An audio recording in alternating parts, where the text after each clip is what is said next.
Hi everyone, in this video I'm going to show you how to save files from YouTube to your files. So first is to open YouTube on your device or in your PC, and then tap on the right side corner. You'll be able to see there your channel and tap for YouTube Studio.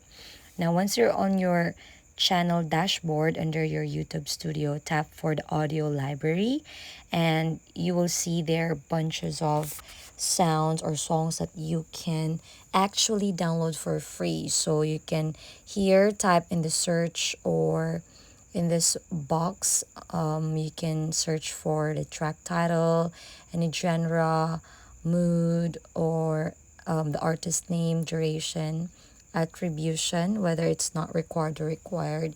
You can just search for it and make it as a tag while looking for the song that you wish to download. So for example, this one, just hovering your mouse to any songs that you wish to download.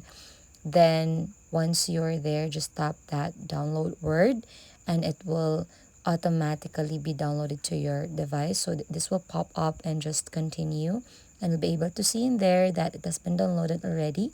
Just go to your files and tap downloads, and there it is now downloaded as an MP3 audio file. So basically, that's the process of downloading YouTube videos to your files.